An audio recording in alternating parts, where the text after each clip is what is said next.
Hello and welcome to the program. It's People, Politics and Power. I am Imoni Amarere. These are very trying times around the world. Wars, crises, insurrections, uprisings and protests are shaping and reshaping many societies. Nigeria has not been left out. The bulk of agitations against harsh socio-economic conditions appears to have crept into the country. Following closely on the heels of the recent events in Kenya, several groups, most of them faceless, have for several weeks been using the social media to mobilize Nigerians for what they described variously as 10 days of rage, protests against hardship, and, of course, end bad governance.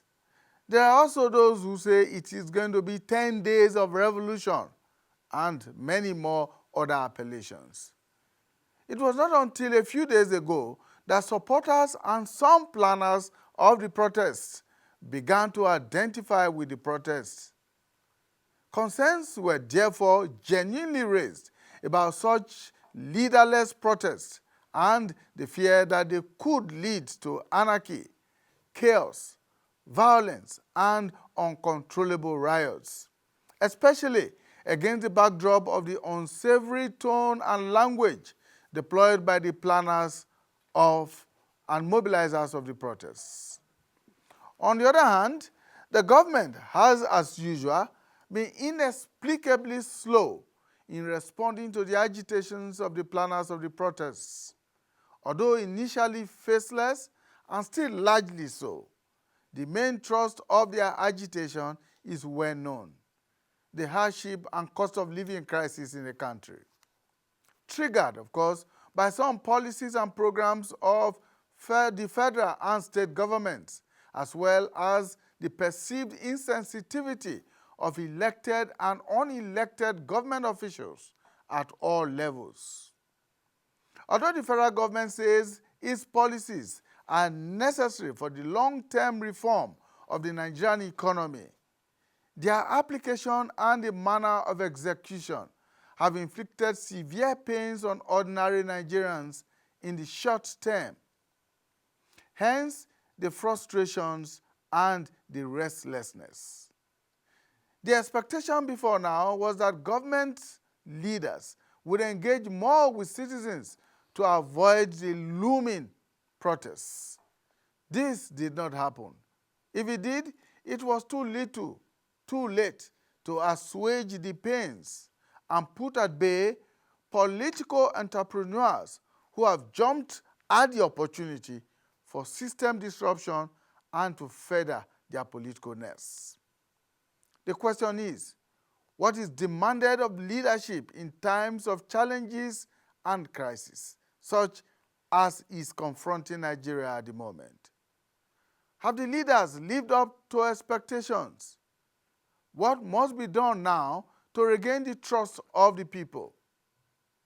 And is protest and possible chaos, as we witnessed in the not too distant past in Nigeria and elsewhere, the only answer?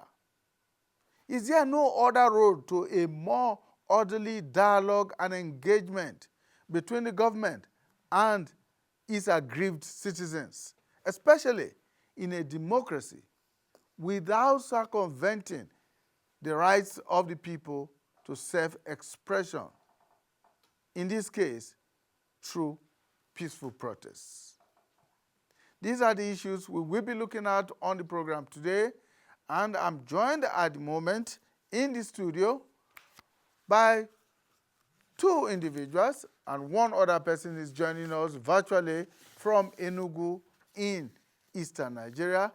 Dr. Temitope Adeyanju is a leadership specialist and is also the head of the Department of Social Work, Federal University of Allied Health Sciences in Enugu State. He's joining us virtually. Thank you so much, Dr. Adeyanju, for joining us. Dr. Adeyanju, we need to unmute your microphone so that we can hear you in the studio. Yes, thank you very much. It's a pleasure to be with you. Thank you Good so afternoon, much. everyone. Good Thank afternoon, you. Nigerians. We're right here in the studio. We have joining us Mr. Niyi Akinsiju. He is the chairman, Independent Media and Policy Initiative. Thank you so much, Mr. A Akinsiju, pleasure for and joining privilege. us. Thanks so much for having me. We're also joined by Omole Ibukunoluwa. He is one of the planners and mobilizers of End Bad Governance protest. Thank you very much, So sir, much for for having me. joining us. We will also be joined in a while by a political scientist. He teaches political science at the University of Abuja, Professor Enes Ereke. He'll be joining us in a short while. Gentlemen, thank you so much for joining us. Right. So, Ms. Omole, let me begin with you. The End Bad Governance protest. Why has it become necessary? First, to respond to that question, it is important to say that as intellectual Nigerians, we must set a lowest common denominator for a conversation like this. And that lowest common denominator is that the protest does not have to be justified before it can exist as a protest. No, every protest must have a motive. That motive is the justification. You don't just wake up and embark on a protest without. I'm responding to that. The point I'm making there is that for Nigerian youths who feel that they have certain grievances with the government, Exactly. So the grievances are the motivation. That is the justification. but they do not have to justify it to the government before they can embark on a protest. That is the point I'm making. When you say they don't have to justify it, they also have to justify it to the larger Nigerian society. Now, If not to government, but to the larger Nigerian society. The reason why I started with that. You must understand. Yes, the reason why I started with that is because the goalpost has been shifted. Who is shifting it? The goalpost of democracy has been shifted by the government constantly. And gradually we will slide back into the dictatorship that we came back from, that we struggled against. Our parents struggled against it.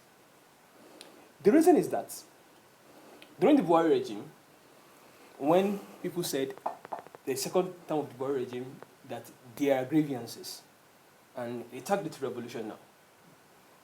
The first thing was to bring out political scientists, bring out experts to define what revolution is for us.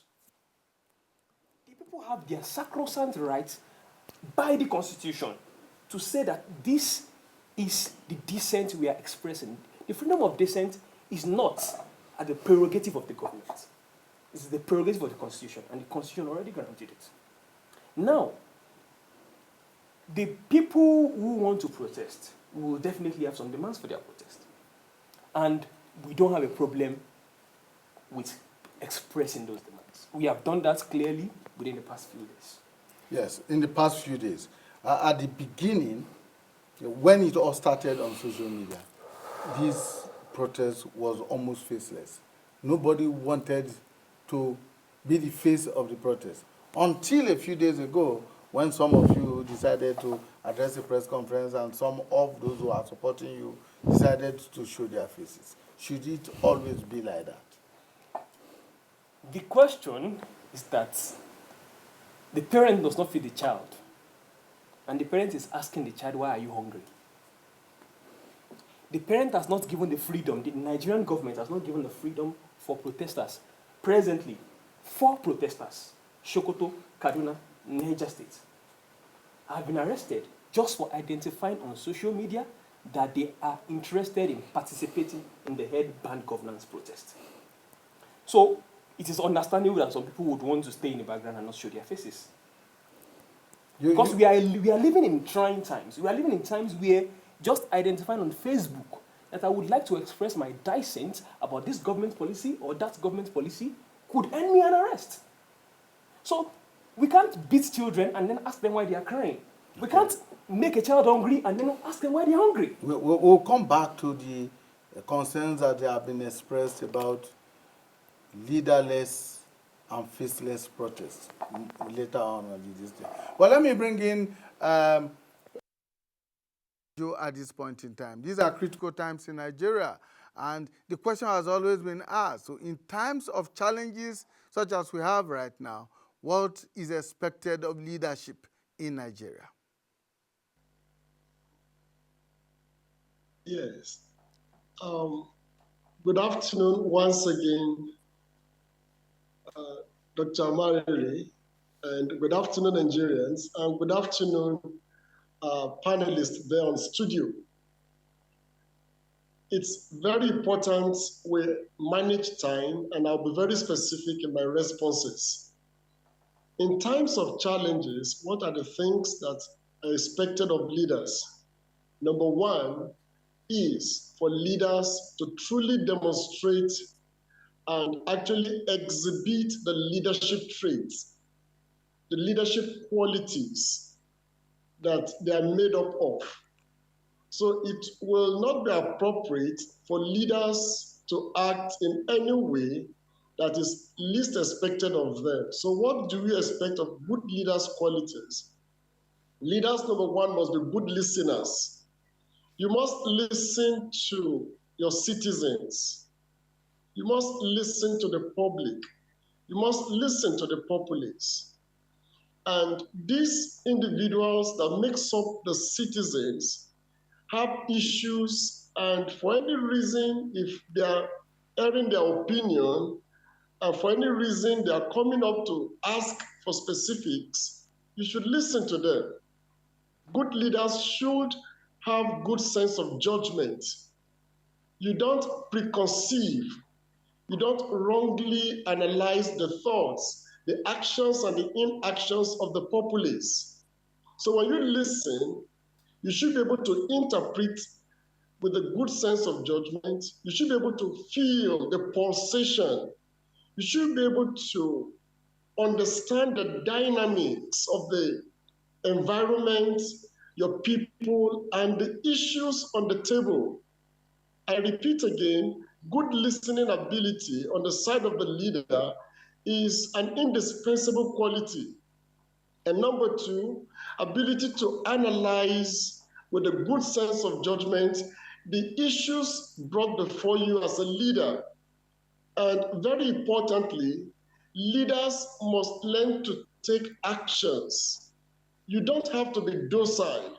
You don't have to be indifferent. When there is need for you to act, act. Your actions has ways of resolving the issues timely and possibly, keeping the issue from degenerating beyond proportion or beyond understanding. It is in your silence, your inactions, your indifference that the populace may wrongly misrepresent, misinform the people, and go and do things out of proportion. So leaders must have good listening ability, must have good sense of judgment, must learn to act proactively, not reactively. Use all the machineries of government at your disposal justly. Use them with a good sense of judgment, with the aim of solving the problem, making the environment healthy for everyone to live in.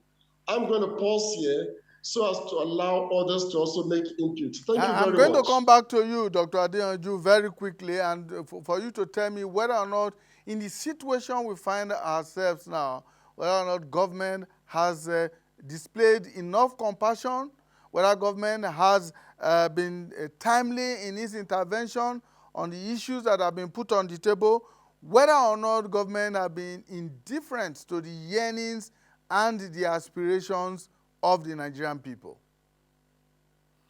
Thank you very much. Again, fellow Nigerians, we need to learn to tell ourselves blatant truths.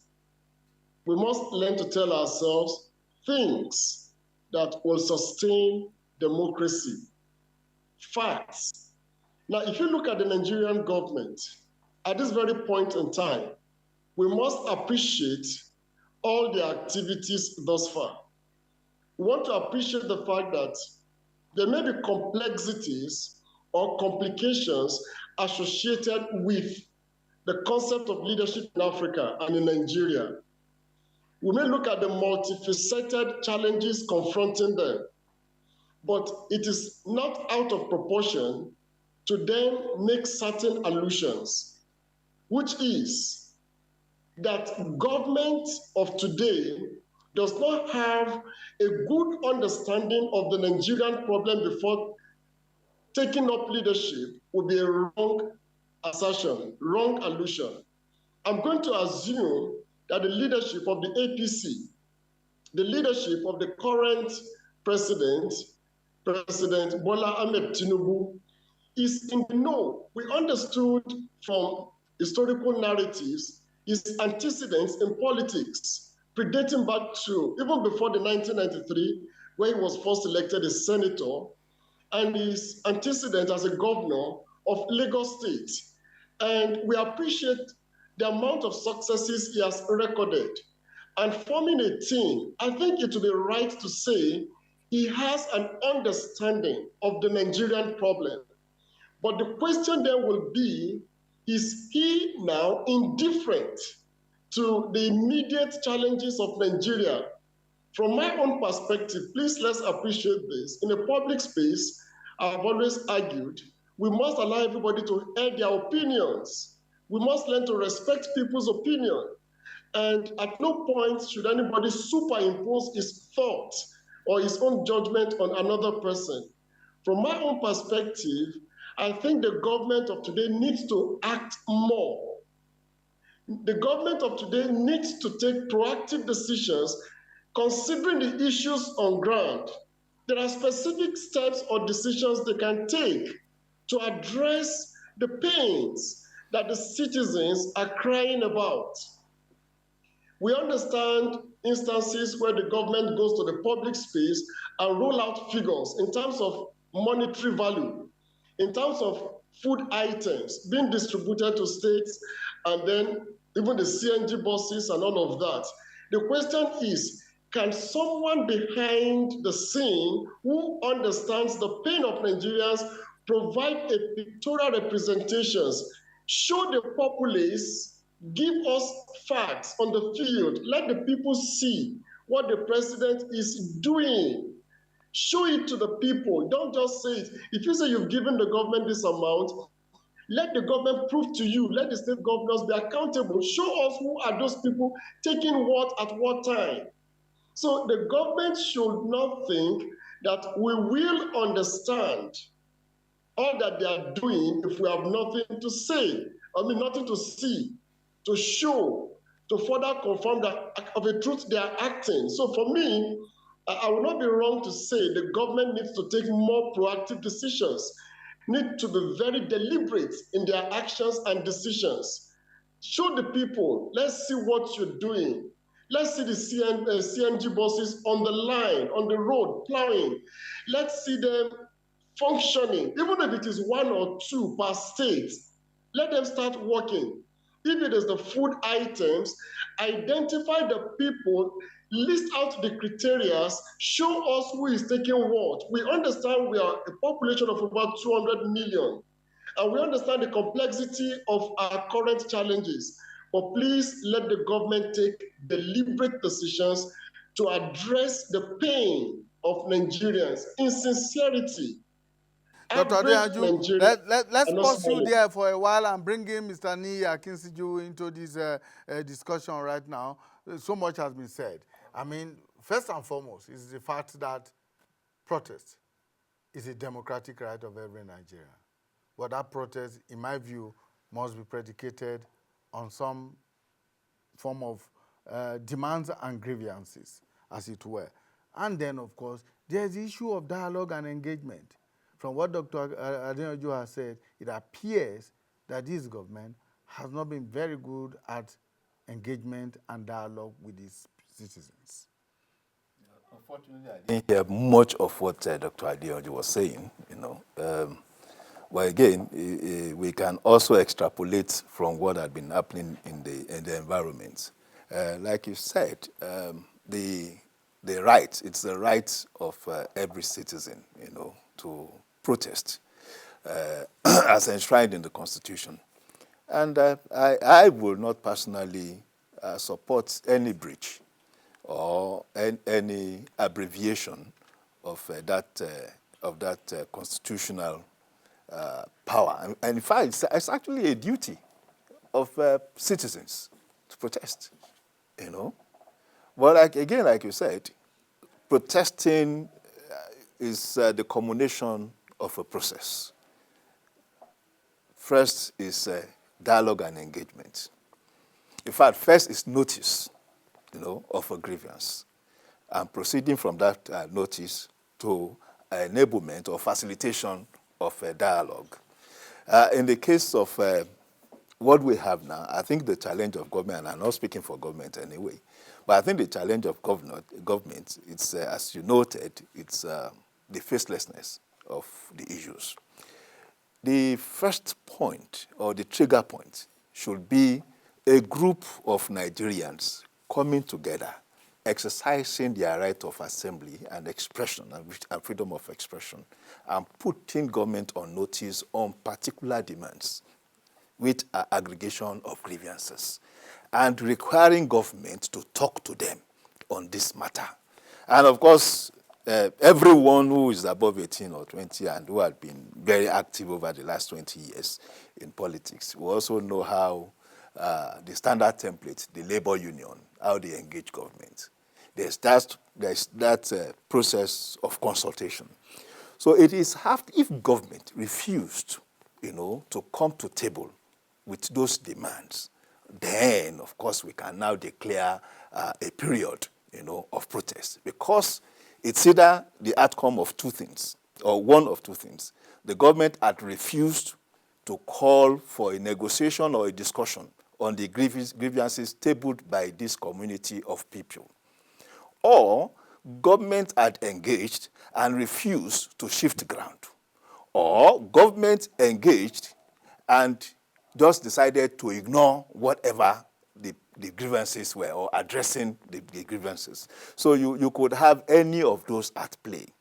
Then after then, you now have a declaration of protest. Now, there would be no need to start even talking about justification. You know, it would have been a natural occurrence coming from that process. So for me, I believe that yes, there's even a reason in truth to raise issue concerning cost of living in Nigeria. You have food inflation rate at 40.8. And it is also established by the NBS figures that Nigerians spend more of their income on food, more than 52% of their income on food. So if you are spending so much on food, it also does mean that you have really little, you know, disposable income. So it impacts your standard of living. It's a good reason to protest. It's a good reason to have hands, you know, against the government. But my business, for instance, is about looking at policies, you know, on which look at the circumstantial impact of a policy, look at the future impact, and look at the trajectory of its development. And on it, I advise my clients, you know. So sometimes a policy is applied, and it is assumed that the deployment and application of this policy would initially have negative impact, but eventually, if we are able to go through the channels and processes, the outcome will be positive. So the whole thing we are talking about now, it is about deployment of a certain or a set of policies and how those policies are impacting, you know, on Nigerians. But the first thing we have to look at is, do we just decide to go onto the field and start protesting, especially when some of us had followed the process of implementation, and we are also seeing what we call the green shoots of the impact of these policies, and that as the policy implementation and impacts are gathering momentum, would it also be the right strategy, you know, to disrupt the process of implementation? Yeah, but without having to speak for the planners or organizers or the supporters of these planned protests, but you will agree that this notice is more than a month old. By who? By who? Even if they were faceless at the beginning, yes, right? But for a long time, all of these had been on the in the media, Personally. has been circulating in the media. That's Shouldn't government have engaged with these demands, with these grievances, without even knowing who they are coming No, from? it does not happen like that. Government is a sovereign corporate entity representing at every point in time the collective will of a people. So when a percentage of that people decide to express its grievances, it is appropriate for that body, to also officially, corporately engage. The government does not need to start looking into social media. Must government engage with individuals? Why not engage with the issues? With the grievances? Okay, so if we are talking about the issues, we'll now start talking about what government has been doing over time in ways of intervention and the mobilization of palliative. It is these Part interventions that may have actually triggered what we are about to face. Part of that is the negotiation of wages, minimum wage, that had been passed into law, more or less. Part of that is the policy, the executive policy by the government to waiver levies and taxes on importation, on food imported. Because as at the last count, imported food, because of the depreciated value of the naira, had actually had a pass-through of more than 34%, on food, on imported food into Nigeria. So we have government already making efforts in that regard. And yes, even that about 2 weeks ago, loads of rice, bags of rice were sent to the question state is government. How many Nigerians with those loads of rice get? But the question is, how many Nigerians will also benefit from the sacrifice, of tax waiver and levies on food? All right, let me bring you in now, Molly.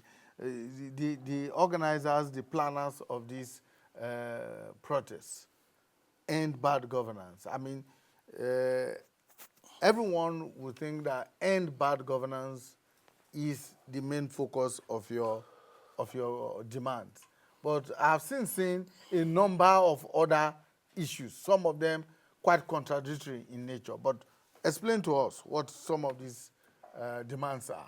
Yeah, before I go into that, I think it's important to state it here that it is a lie.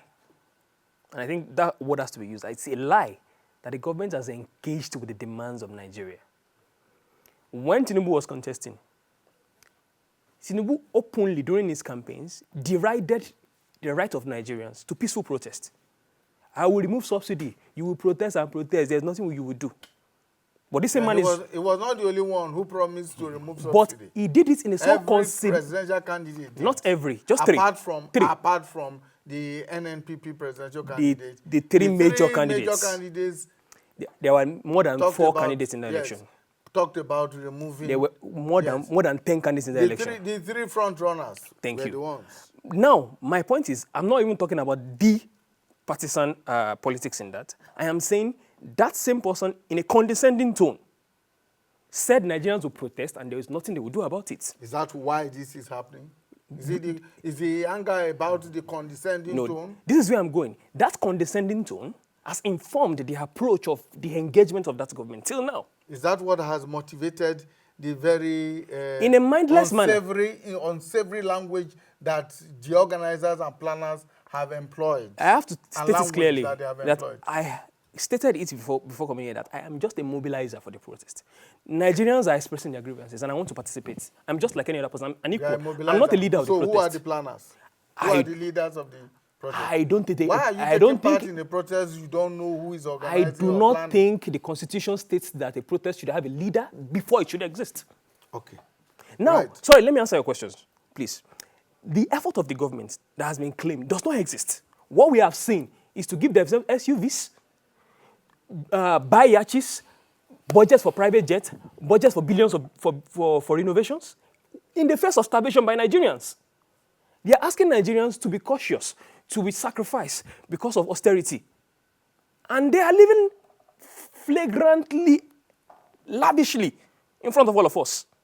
And we are saying the first thing you would do if you are a responsible government is to cut the cost of governance.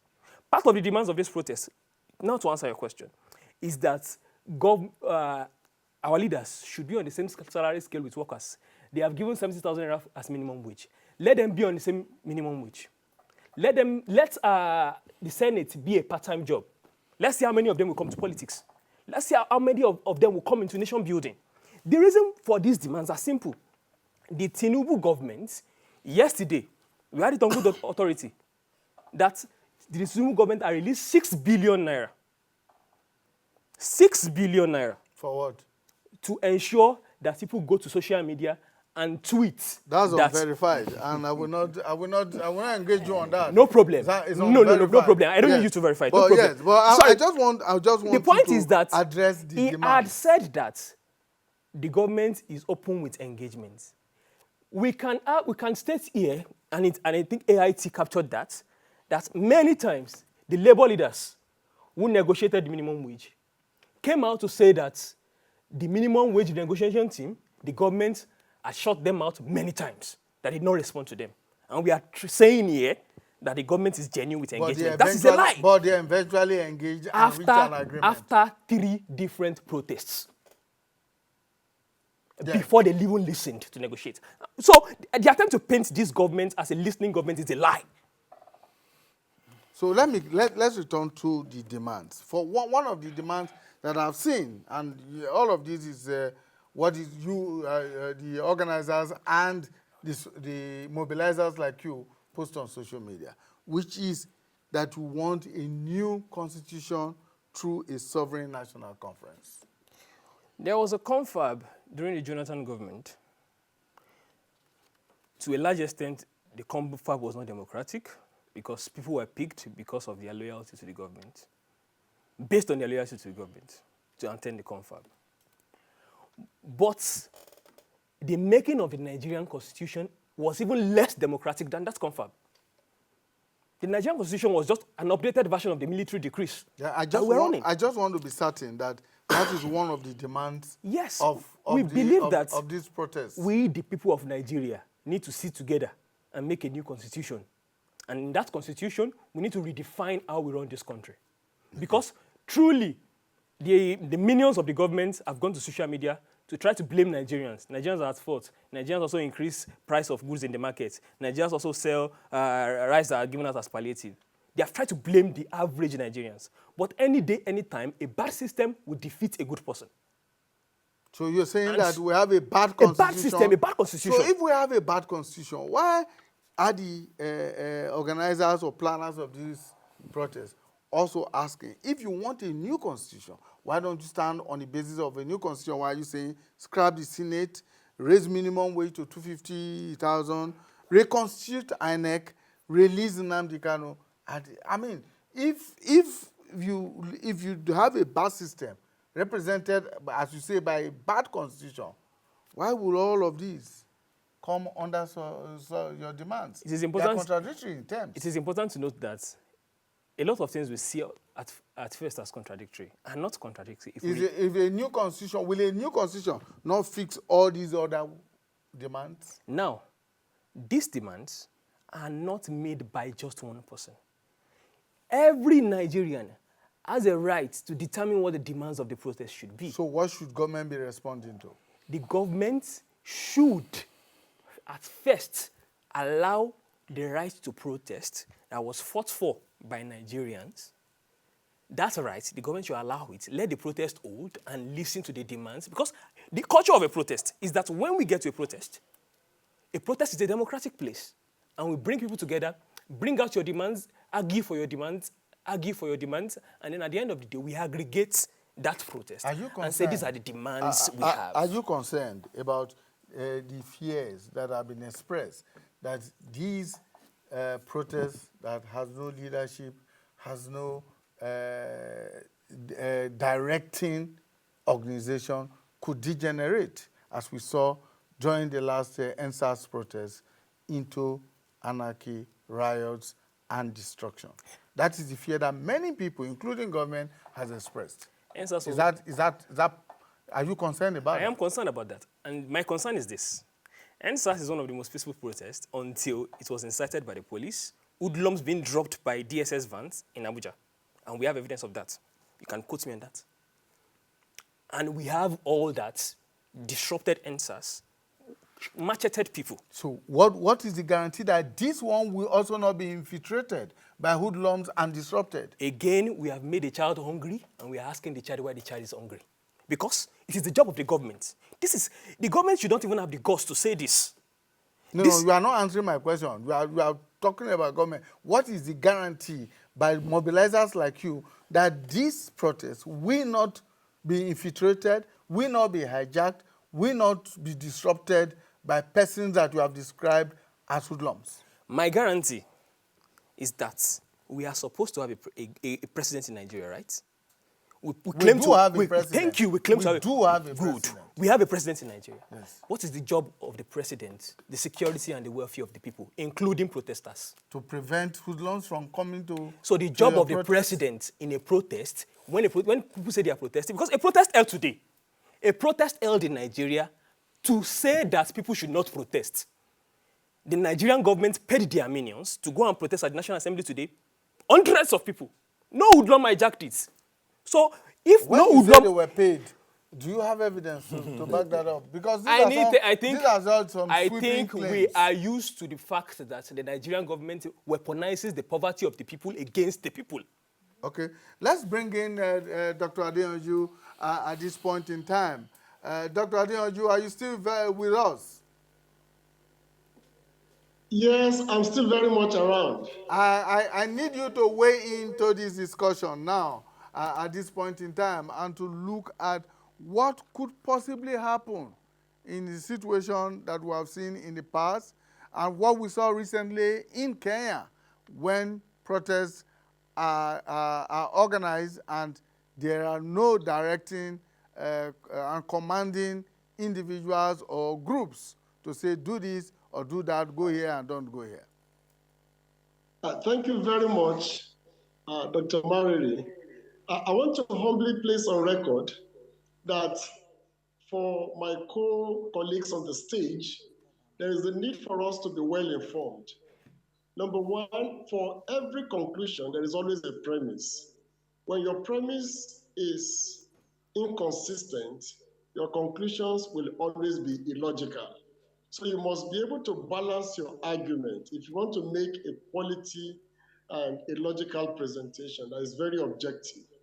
At this point, we cannot deny certain facts. Please, government knows that there is hunger in the land. The current government knows that there is insecurity. The government also knows that there is increase in unemployment rate, the exchange rate, the naira to a dollar. The government knows that the civil servants, if they are to be given 70,000, will need to pay house rent, will pay school fees for the children, transportation, feeding, medical bills. How will they survive? Actually, it's in this picture now. We want to look at certain bias. Number one, we want to look at the fact that we cannot in any way exempt international interference. Nigeria is a sovereign nation, and we will exist, and we will be great as a nation. But again, the government today must be very careful. You cannot allow religion and ethnicity to be what determine our discussion. Look at the issue of Dangote refinery. It's also there. Now, I think I need to tell the young man there, please appreciate the fact that as much as the Constitution is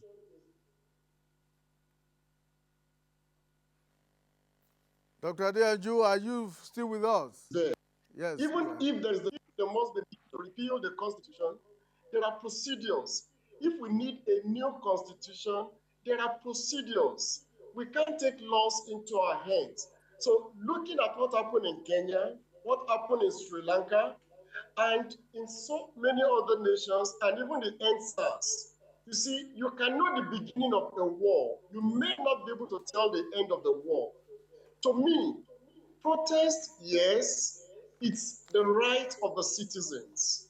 Of course, we have the two major chapters of the Nigerian Constitution, Chapter 2 and Chapter 4, the justiciability sections of the law and the non-justiciable sections of the law. To me, what makes a nation develop is to even make that chapter 2 a justiciable sections of the law. It is our beneficial rights that the government should respect. Nigerians need to live healthy, happy, and secure. Please, we do not need protests at this time. The government is also relapsing, is playing with its roles. Government is very, very indecisive. It's not being sincere to the citizens. But please, like the Yoruba will say, if someone is having an headache, it is not cutting off the neck that will provide the solution to the headache. Protest is usually unpredictable. You cannot deny that there can be infiltrations. Please, I repeat again, I am not insulating the government. The government is inexcusable. The government have actually trampled on our rights. They've been unfair to us as citizens. And to all the young men in Nigeria today, protest is not the immediate option. But I'm glad to say that the government is beginning to feel the possession. All right, Dr. Adeyanju, let me bring in Nii at this point in time. Nii, when is it right or wrong to have a protest such as is being planned?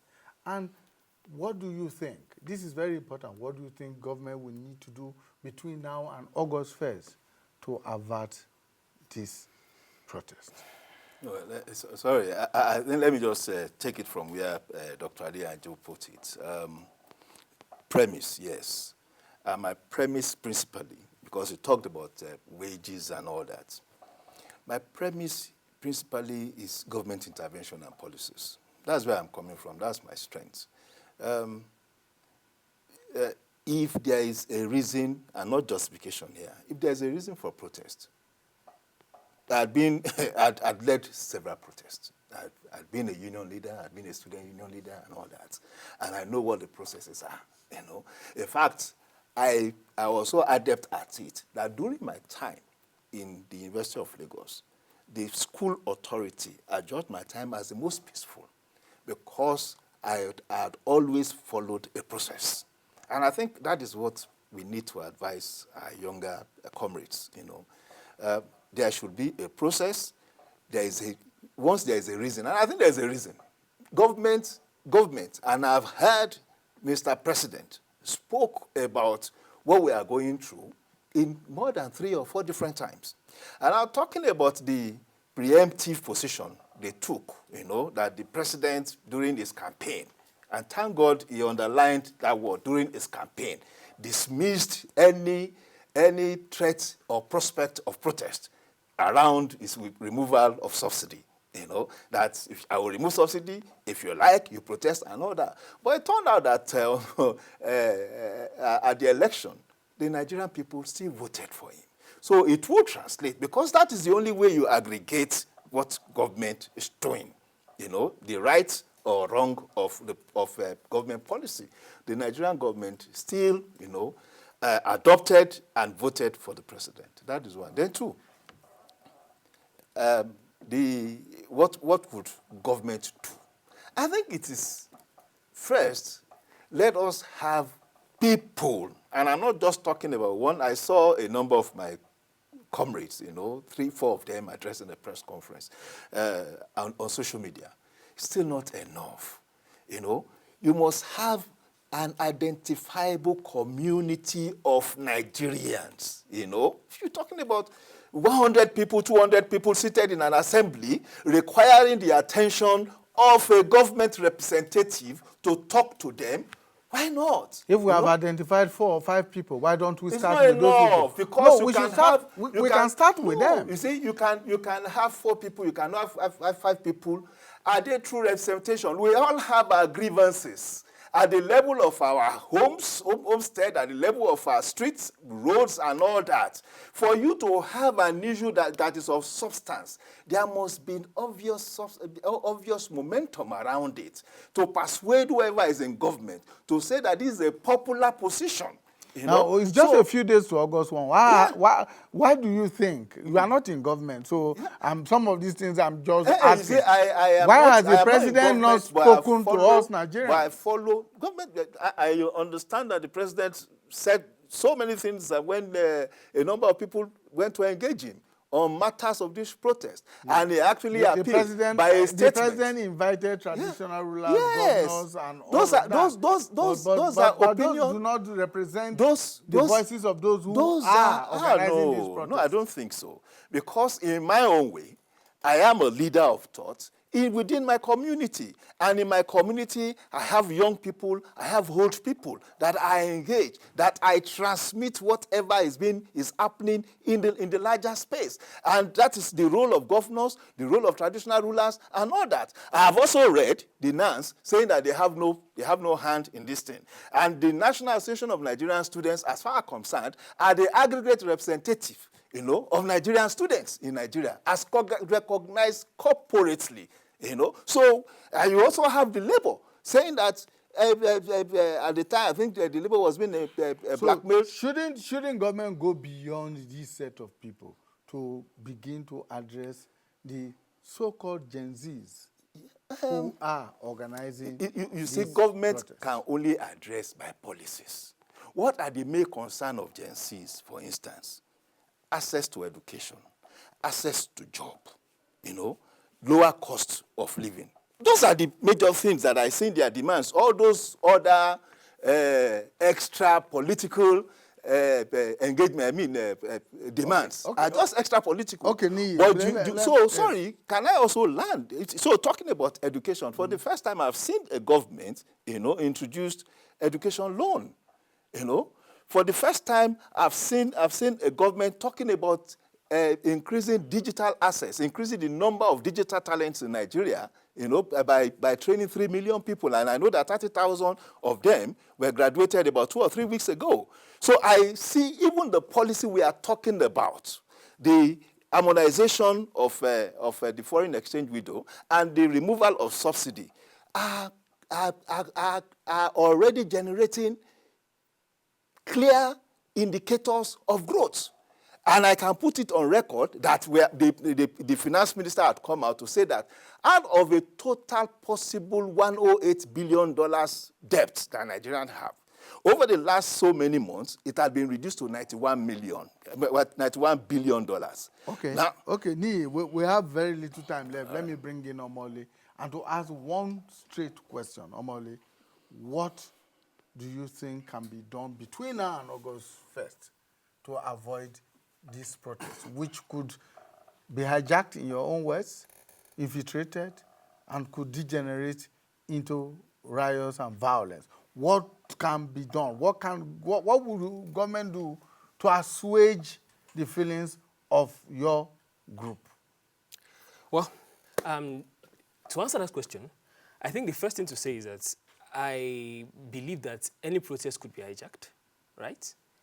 The protest that happened today, we need to ask the government, why was the government not fearful about the protest to say that we should not protest? Now, you have already said that every group has a constitutional right to So why are they so organize their concerned own about protest? our home protest I don't- when the I'm one not- ahead I don't think that today? I don't think that they are stopping you from doing so. Oh, They have only been persuading you not to. no, the IGP had actually warned at first that there should be no protest. Wike, Anybody the can say FCT so. minister, actually at the point said there so should many no protest in Nigerians have Abuja. said protests should These go are ahead. executive members So of the government. so many Nigerians have said protests can go ahead. let me So just- many have also said, please don't go. Let me go to your question. Yes. We are going to protest, whether they like it or not. I think I have made it clear that except all of the demands that we are putting forward have been met, and I'll state the demands, except they have been met, even if it means protesting alone, how will protest on August 1? So you are bent on protesting, whether or not, Except some of the your answer demands, Except all the your answer demands demands. cannot be met at once. No problem. We will know. Now, one thing I think we need to understand is that a protest is meant to push the will of the government. This government has not shown any sign that it is interested in answering the demands of the protesters. And these are the demands. We are saying that we want affordable and quality education. You gave Nigerian students student loan. The same student loan that indebted students in the US, the hub of the world capitalism. where students have to pay student debts till they retire as a worker. The same student loan. It's optional. It's optional. So what of those that are poor? So they have to either be in debt or not get education. That's the option we are being given? Is that option? So I think we need to be clear. And I think as a Yoruba boy, I am taught to respect elders. And I think those ruling Nigeria, those that are elderly ruling Nigeria, have lost their sense of criticism. And I think it might be a psychological heritage from the military days. It's understandable. But I think we need to win back that sense of criticism into our polity. For example, you mentioned the student loan. A lot of people came out and said the student loan is going to indebt Nigerian students. The government said it was going to continue with that process. Because of that student loan, many schools increased their school fees. But just before they increased the school fees, the government removed subsidy in another mindless declaration. The first day of taking power, you came online on your inauguration, the first day of taking power, and you told everybody subsidy is gone, threw the country into crisis. And you say you are a leader. Right. So this is what we are saying. Land very quickly. These because policies, we are running out of time. when they were going to remove subsidy, they said they will use the money for subsidy to fund education. And at the same time, they went to bring education loan where they increased school fees. We have been lied to by our elders. All right. And we need to say that clearly. Thank you so much. Omole Bukwonla is one of the mobilizers of End Bad Governance protests, which is slated for August 1. He's been our guest here. Mr. Niyi Akinsiju is the chairman, Independent Media and Policy Initiative, right here in the nation's capital, Abuja. Thank you for your time. Much. And Dr. Temitokpe Adeyanju, a leadership specialist and the head of Department of Social Works at the Federal University of Allied Health Sciences in Enugu. Thank you so much for making the sacrifice to join us virtually from Enugu. Thank you so much for your time. And to our viewers out there, we want to thank you for investing your time with us. Unfortunately, Professor N.S. Ireke of the Department of Political Science could not make it down to the studio to join us on this edition. But this is a continuous dialogue on the state of the Nigerian nation. And we hope that all sides to this dispute, as it is now, would take some lessons and be cautious at the end of the day to preserve the Nigerian society so that we do not further create more problems for ourselves and for our country. Bye for now, and thank you for watching.